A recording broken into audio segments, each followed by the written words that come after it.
Hi everyone, मैं रोहन यादव आप सभी का एक बार फिर से अपने यूट्यूब चैनल पर स्वागत करता हूं। आप सभी को पता है कि मैं अपने यूट्यूब चैनल पर समाज कार्य के संबंध में संपूर्ण जानकारी प्रोवाइड कराता हूं और आज मैं आप लोगों से बातचीत करने वाला हूं यूनिट नंबर 3 के संबंध में महत्वपूर्ण प्रश्नों पर। यूनिट नंबर 3 जो है केस वर्क और ग्रुप वर्क से रिलेटेड है। यूजीसी नेट का सिलेबस पर अगर हम बात करें तो उसी के संबंध में आज हम लोग कुछ प्रश्नों पर बातचीत करने वाले हैं। यदि आप यूजीसी नेट की तैयारी कर रहे हैं, सोशल वर्क से हैं, तो उसकी ऑनलाइन क्लासेस मैं प्रोवाइड कराता हूं और इस समय इसकी जो फीस रखी गई है मात्र 2000 रुपये में आप लोगों को प्रोवाइड कराई जा रही है। इसमें पूरी रिकॉर्डेड क्लासेस है, आपकी लाइव क्लासेस भी हैं एवरीडे, मॉक टेस्ट भी है, प्रीवियस ईयर का क्वेश्चन पेपर भी है और यूनिट नंबर 1 से लेकर यूनिट नंबर 10 तक की क्रम में आप लोगों को टेलीग्राम पर इसकी पीडीएफ भी प्रोवाइड कराई जाएगी। वहीं अगर हम बात करते हैं जो है मेडिकल सोशल वर्क के बारे में, मेडिकल सोशल वर्क में जैसे उत्तराखंड मेडिकल सोशल वर्क हो गया आपका, साथ ही साथ अगर हम बात करें एम्स मेडिकल सोशल वर्क का बात हो गई और ESIC जहां अभी दिल्ली एनसीआर में 16 सीटों पर वैकेंसी निकाली गई है। राजस्थान की बात करें, अदर स्टेट की बात करें तो जो भी मेडिकल सोशल वर्क की क्लासेस होती हैं वो मैं आप लोगों को हर स्टेट की क्लासेस जो है यहाँ पर प्रोवाइड कराता हूँ सोशल वर्क में। साथ ही साथ पीएचडी एंट्रेंस की भी क्लासेस प्रोवाइड कराता हूँ। पीएचडी का एग्ज़ाम भी 26 से लेकर 31 अक्टूबर के बीच में रखा गया है। इसकी भी ऑनलाइन क्लासेस हैं। इसकी पीडीएफ आप लोगों को मात्र 1000 में प्रोवाइड कराया जाएगा। बाइलिंगुअल रहेगा, हिंदी और इंग्लिश दोनों में आप लोगों को ये चीज़ें दी जाएगी। ठीक है, अगर हम बात करते हैं वहीं एमपीपीएससी को लेकर, एमपीपीएससी की क्लासेस अभी मैंने अस्थायी रूप से उसको बंद कर रखा है। रीज़न ये है कि एमपी सेट का अभी तक रिजल्ट नहीं आया है। रिजल्ट आते ही ये रन करना शुरू हो जाएगा, इसकी क्लासेस स्टार्ट हो जाएंगी और इसकी क्लासेस की जो फीस है मात्र 2500 रुपये है। यूनिट नंबर यहाँ पर जो है 5th चल रहा है। एमपीपीएससी में 10 यूनिट है, 5वां यूनिट चल रहा है, 5 यूनिट भी आपका कवर हो जाएगा। ठीक है, और यूजीसी नेट की अगर हम बात करते हैं तो आपको 2000 में जो क्लासेस दी जा रही हैं उसमें 2 घंटे की क्लासेस हैं। एक आफ्टरनून में 1 टू पीएम 1 टू 2 रखा गया है पीएम। दूसरी क्लासेस जो रखा गया है शाम को रखी गई है 7 टू 8 पीएम रखी गई है, क्लासेस यूजीसी नेट की है। और आज जो 7 टू 8 क्लासेस चलने वाली है ये यूनिट नंबर 3 से संबंधित ग्रुप वर्क और केस वर्क पर आधारित है। इसी पर हम लोग मॉक टेस्ट करने वाले हैं आज। ठीक है, इस पर और जो 1 टू पीएम की बात मैं कर रहा हूं आप लोगों से, इसकी क्लासेस जो है यहाँ पर हम लोग यूनिट नंबर 4 पे बात कर रहे हैं। यूनिट नंबर 4 पर बात कर रहे हैं कम्युनिटी वर्क पर, और आज कम्युनिटी वर्क के बारे में हम लोग देखेंगे और भी चीज़ों के बारे में जो चीज़ें रह गई हैं। तो आज और कल में यूनिट नंबर 4 समाप्त हो जाएगा। उसके बाद यूनिट नंबर 6 चलेगा इसका। बेसिकली वीरवार यानी गुरुवार से इसकी जो क्लासेस हो जाएंगी यूनिट नंबर 6 इसमें हो जाएगा।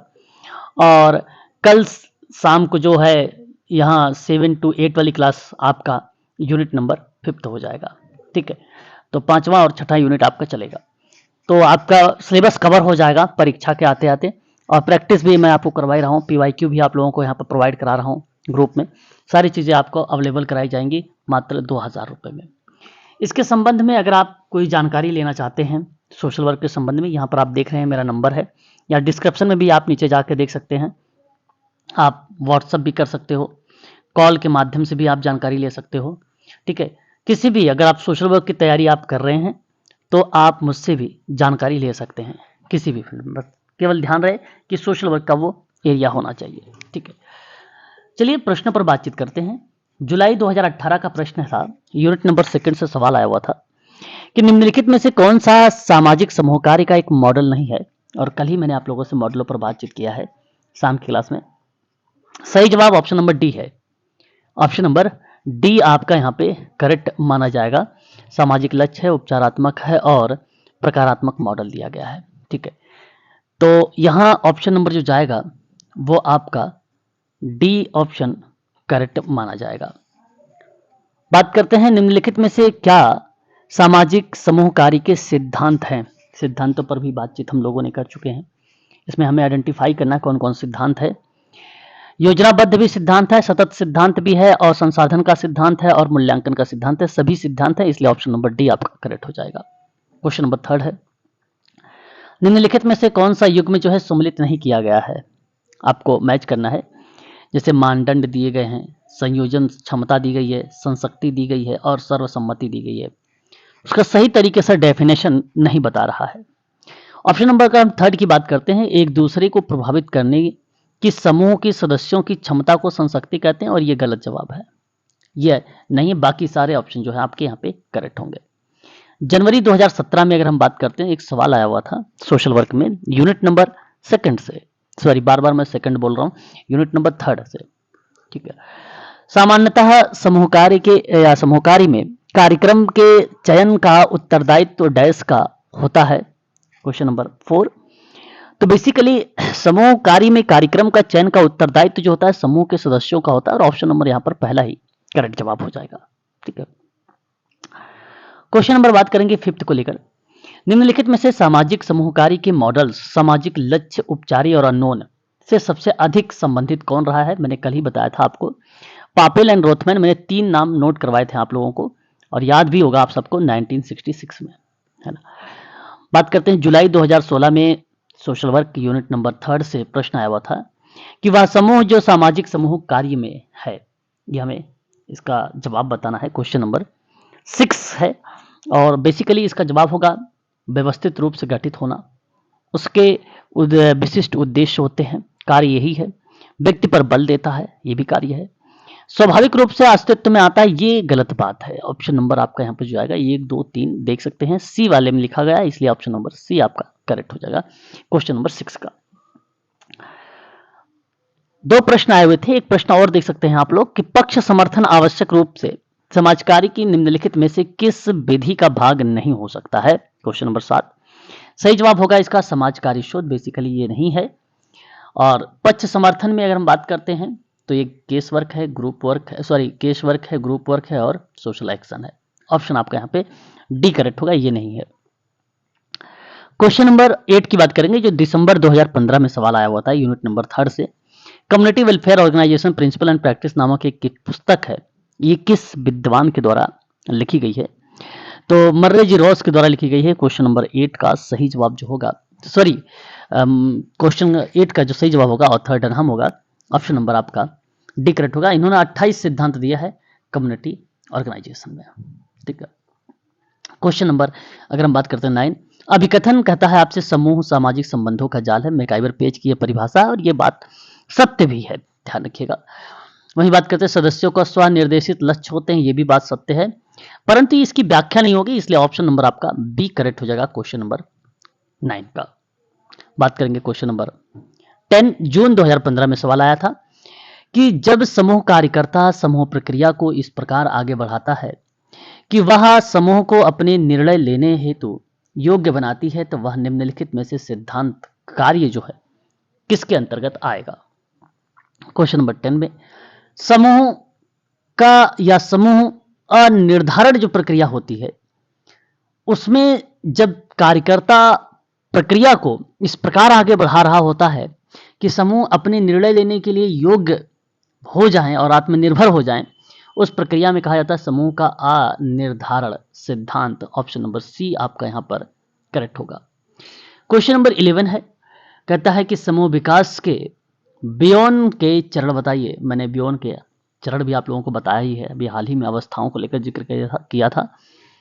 तो क्वेश्चन नंबर 11 का जो है निर्भरता होगा, स्वतंत्रता होगा, निष्पादन नहीं है, आत्मनिर्भरता होगा। तो 1 2 4 ऑप्शन नंबर आप देखेंगे डी, और डी ऑप्शन आपका यहाँ पे करेक्ट हो जाएगा। क्वेश्चन नंबर 12 देखेंगे, समूह के सदस्य द्वंद्व कम करने में इस तरह सहायता कर सकते हैं। क्वेश्चन नंबर 12 सही जवाब अगर हम बात करें तो दूसरों के विचारों व संस्कृतियों के प्रति आदर प्रकट करते हुए मैत्तक्य की ओर बढ़ते हैं, इसलिए ऑप्शन नंबर आपका डी करेक्ट हो जाएगा। क्वेश्चन नंबर 13 देख सकते हैं, जून 2014 का सवाल है कि समूह के सदस्यों की परस्पर क्रिया से उत्पन्न बलों की बहुधा कहा जाता है। बहुधा कहा जाता है, इसका सही जवाब होगा समूह गतिकी। Option number B is the right answer. Kurt Lewin का ये नाम आता है, याद रखेंगे आप सभी लोग, इसके बारे में भी मैंने कल ही बात किया है। सामुदायिक भावना में क्या समाविष्ट नहीं होता है? देखिए, हम की भावना तो इन्वॉल्व है, ये बात सबको पता है अच्छे से, लेकिन अस्थायित्व तो नहीं इन्वॉल्व है, इसलिए ऑप्शन नंबर आपका सी करेक्ट हो जाएगा।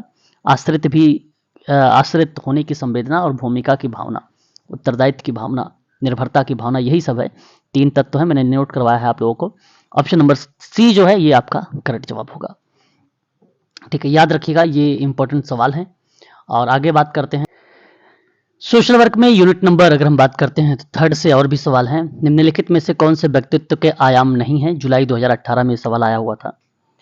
इसमें पूछा है कि कौन सा नहीं है, तो मैं आपसे कहूंगा कि जो है 3rd में प्रत्यक्षण एक शब्द दिया गया है और एक संवेगात्मक स्थिरता दिया गया है।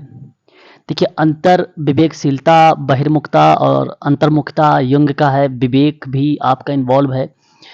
तो यहां पे अगर हम बात करेंगे, इस सवाल को ध्यान से समझिए, कहा है कि व्यक्तित्व के आयाम नहीं है, पर्सनालिटी के आयाम नहीं है।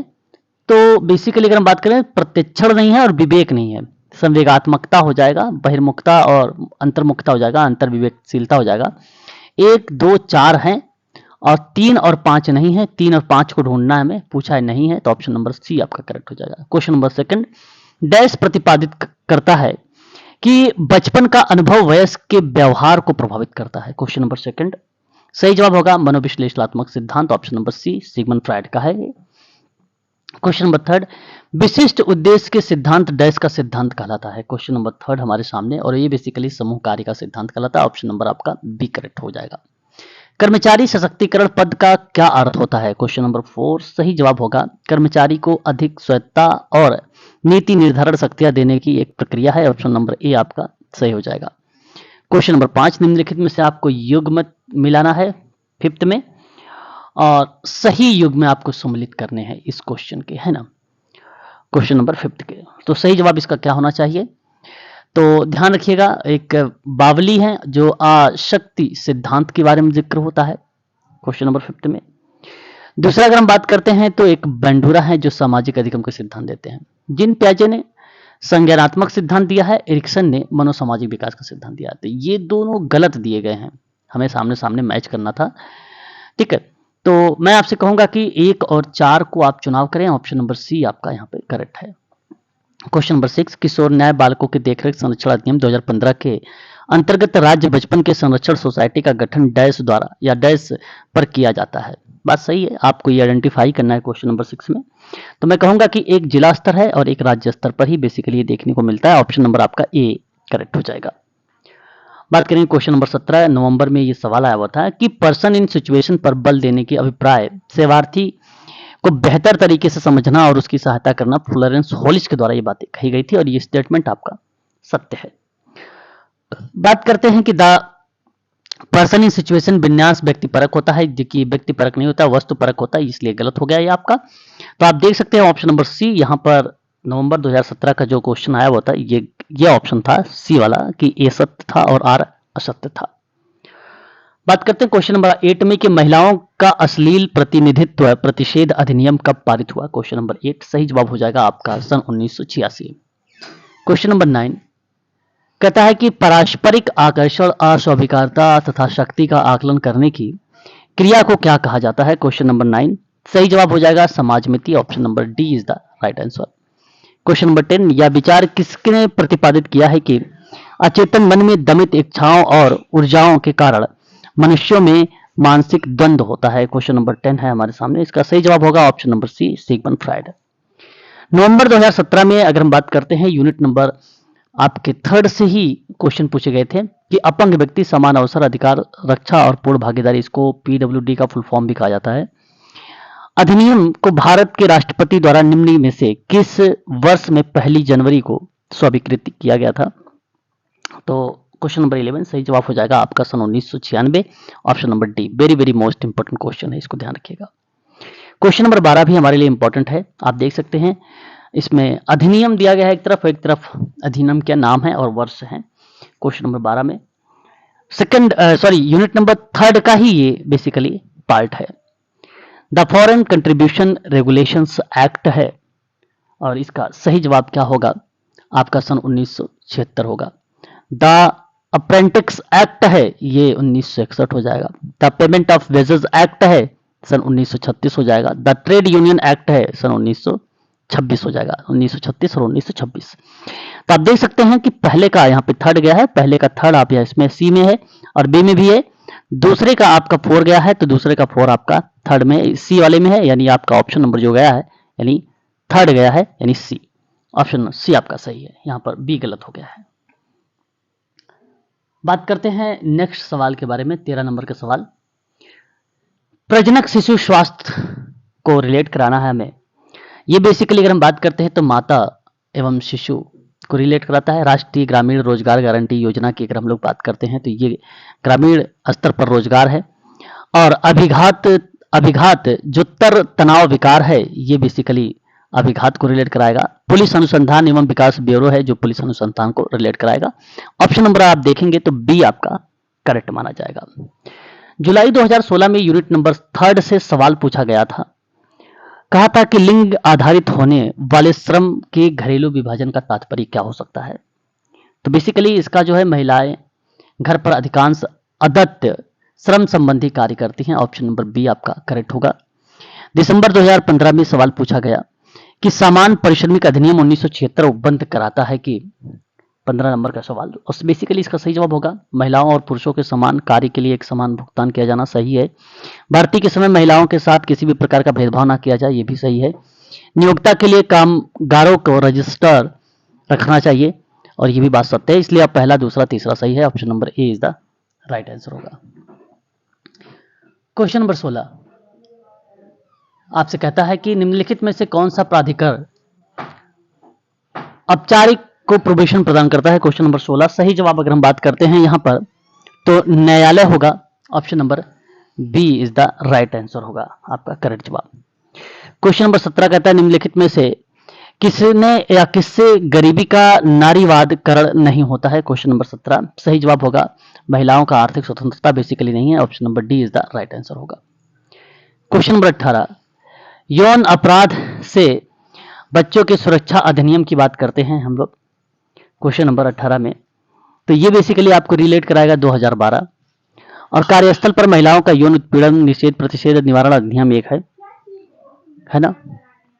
तो इसका जवाब अगर हम लोग बात करते हैं तो ऑप्शन नंबर आपका पहला हो जाएगा 2013। घरेलू हिंसा से महिलाओं का सुरक्षा अधिनियम है 2005।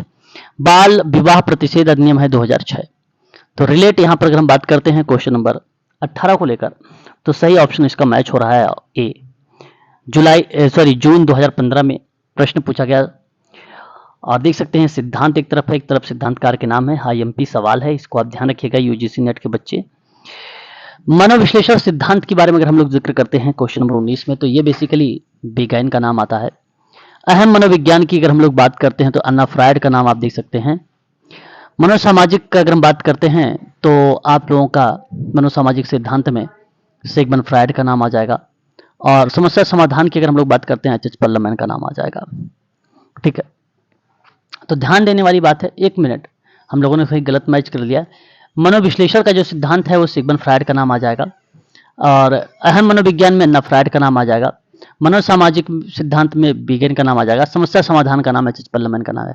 तो पहले का 3 आप देख सकते हैं, दूसरे का 4 है और थर्ड का 2 है और डी का 1 है। ऑप्शन नंबर आपका बी यहाँ पर सही हो जाएगा, बी ऑप्शन। क्वेश्चन नंबर 20 देख सकते हैं भारत में राष्ट्रीय स्वास्थ्य कार्यक्रम को उनकी स्थापना के कालक्रम के रूप में दर्शाना है। राष्ट्रीय मानसिक स्वास्थ्य कार्यक्रम बेसिकली सन 1982 में आया। राष्ट्रीय तंबाकू नियंत्रण कार्यक्रम की बात करते हैं तो 2003 आया।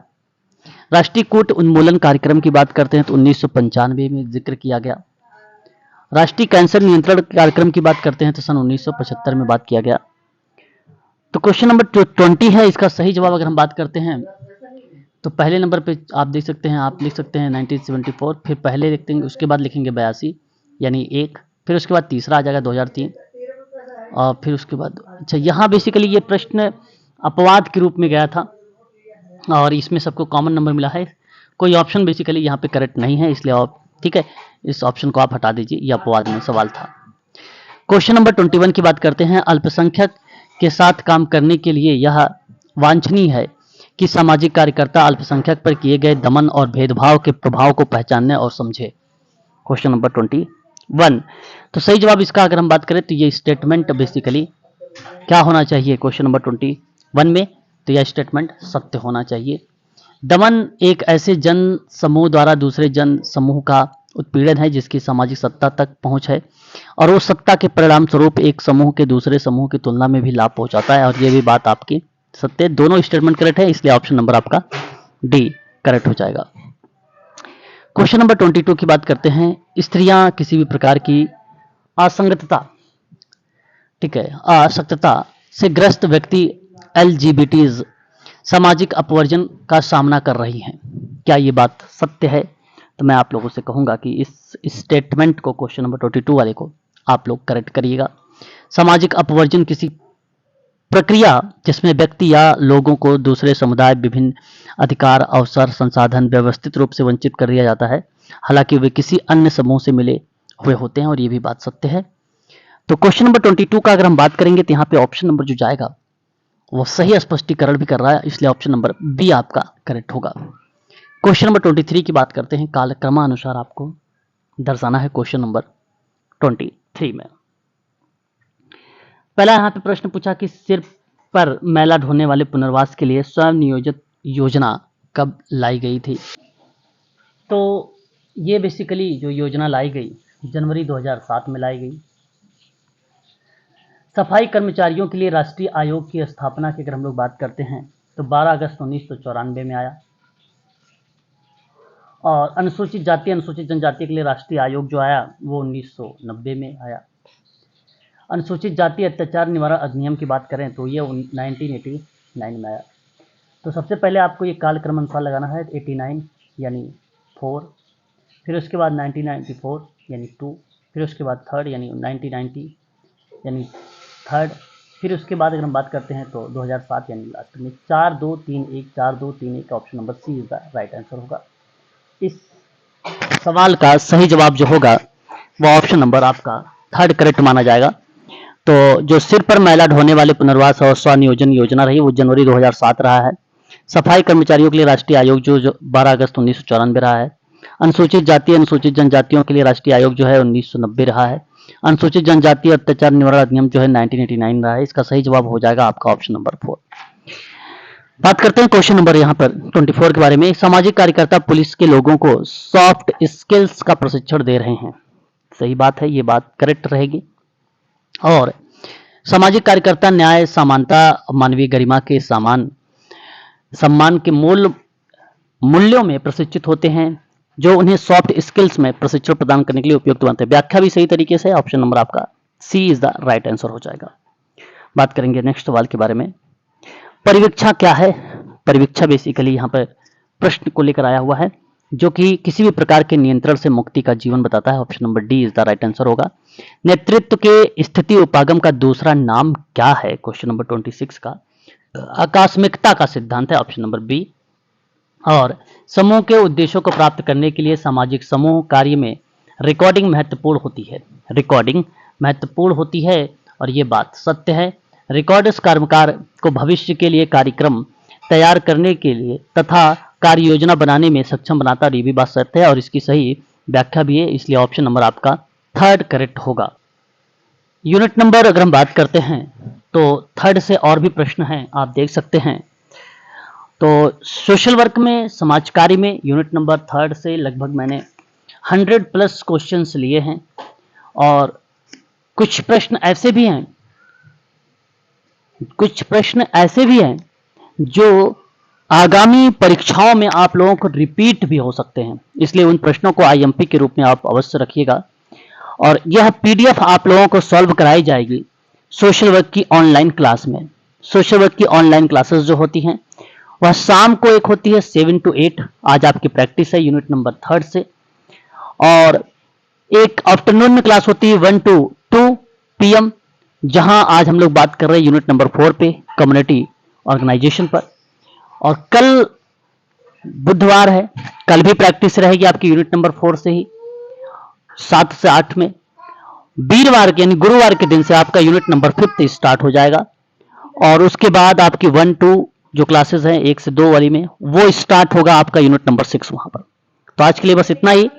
अगर आपको कोई भी समाज कार्य के संबंध में जानकारी चाहिए तो आप नंबर को नोट करिए 8506031308 के बारे में। मेडिकल सोशल वर्क के स्टूडेंट, यूजीसी नेट के सोशल वर्क के स्टूडेंट या पीपीएससी के सोशल वर्क जहां पे सोशोलॉजी है लेकिन अलाइड के रूप में सोशल वर्क को रखा गया है इसलिए मैं उसकी क्लासेस चलाता हूं। पीएचडी एंट्रेंस के सोशल वर्क के स्टूडेंट कोई भी बच्चा हो लेकिन वो सोशल वर्क से तैयारी कर रहा हो तो आप हमसे संपर्क कर सकते हैं। आज के लिए बस इतना ही।